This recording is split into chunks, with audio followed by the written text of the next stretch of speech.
Let's configure the Sale Countdown Addon in Store 1. This addon helps you create urgency on your store by displaying countdown timers for sales, discounts, and limited time offers. First, enable the addon from this button. If you want to add the countdown to a specific product, click on Add Sale Countdown. This will open the All Products page. Select Product. Scroll down to the Store 1 section. Go to Sale Countdown. Enable Countdown and set dates. Enter the total quantity and the sold quantity. You can write here the sale message. Now save the product and come back to Addon. From the Settings tab, first set the start date and time and the end date and time for the countdown timer. Next, add a custom sale message that will appear along with the countdown timer on the product page. You can also enable the option to display the countdown only on discounted products. Under the Single Page section, you can enable the countdown timer for individual product pages and choose its placement location. The priority option helps control the display order when multiple elements are added in the same section.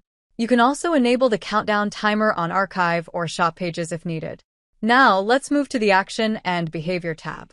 Here, you can choose what should happen after the countdown expires, such as Hide Countdown or Show Expire Message. The Time Format option allows you to select how the timer should be displayed, such as days, hours, minutes, and seconds. You can also enable or disable the sale message and stock bar display. Now, let's move to the Style tab. Here, you can customize the overall appearance of the countdown timer section. You can choose different template styles for the single product page and adjust the text alignment.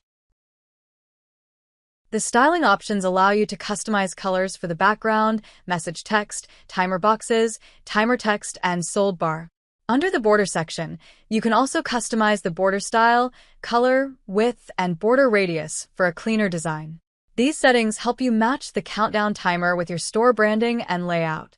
Likewise, you get layouts and their settings for the archive page also. After all, save changes and preview the addon. On the archive page, the product with the custom countdown is displaying its own countdown timer. The other products are showing the global sale message and the global countdown date that we configured in the addon settings. Now open the selected product page. Here, the countdown timer is displayed on the single product page along with the sold and remaining product quantity. This helps create urgency and encourages customers to make a purchase before the offer expires. Thank you for watching this documentation walkthrough.